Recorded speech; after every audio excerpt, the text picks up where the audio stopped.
Kemudian materi selanjutnya yaitu jarimah takzir. Jarimah takzir adalah tindak pidana yang dimana dengan hukuman takzir, yaitu hukuman yang tidak ditentukan secara sarih atau jelas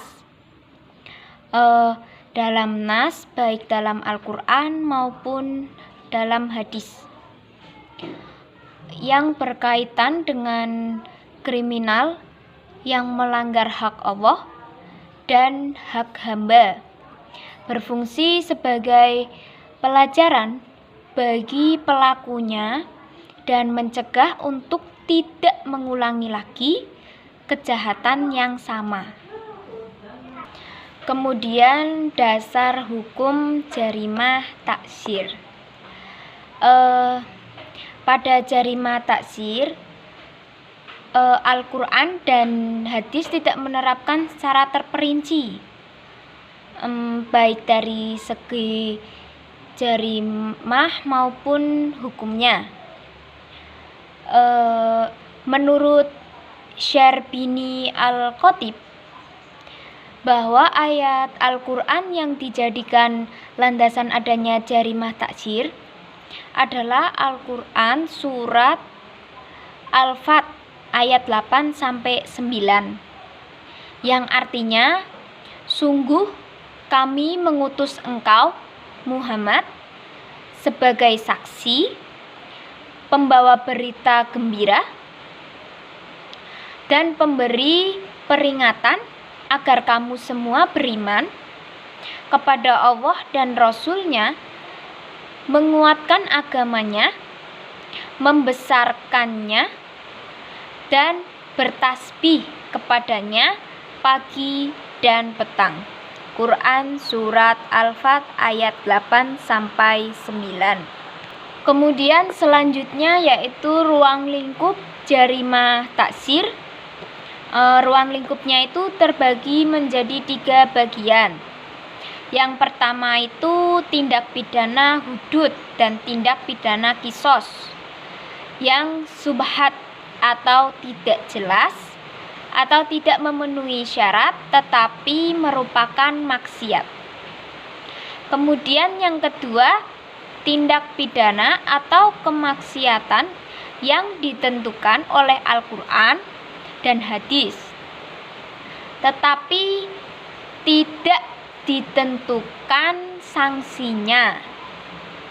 Kemudian yang ketiga itu berbagai tindak pidana atau kemaksiatan yang ditentukan oleh ulil amri atau penguasa berdasarkan ajaran Islam demi kemaslahatan umum. Kemudian selanjutnya berdasarkan pelanggarannya, maka tindak pidana takzir terbagi menjadi 7 kelompok, yaitu yang pertama pelanggaran terhadap kehormatan, yang kedua pelanggaran terhadap kemuliaan, yang ketiga perbuatan yang merusak akal, yang keempat pelanggaran terhadap harta, yang kelima gangguan keamanan, yang keenam subversi atau gangguan terhadap keamanan negara, yang ketujuh perbuatan yang berhubungan dengan agama. Kemudian selanjutnya sanksi hukuman takzir.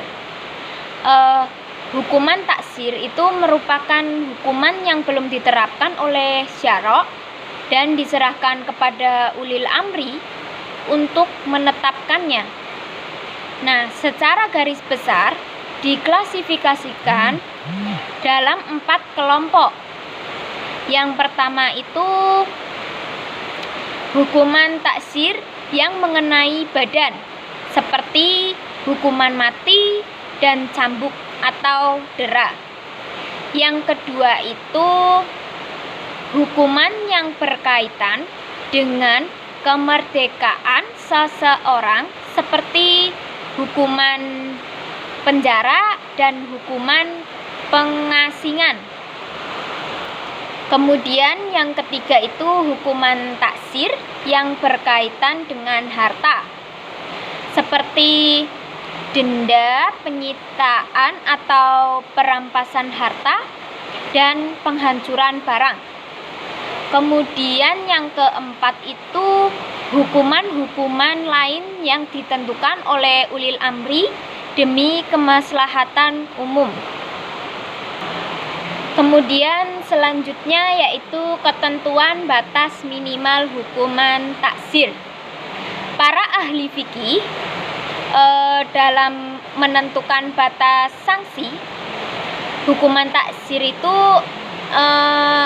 dibagi menjadi 4. Yang pertama itu hukuman taksir itu diterapkan dengan pertimbangan kemaslahatan dan dengan memerhatikan kondisi fisik terhukum. Kemudian yang kedua itu hukuman taksir yang dijatuhkan tidak boleh melebihi hukuman had. Nah, kemudian yang ketiga, hukuman taksir bisa diberikan maksimal sedikit di bawah batas minimal hukuman had. Nah, kemudian yang keempat itu hukuman taksir maksimal tidak boleh melebihi 10 kali cambukan.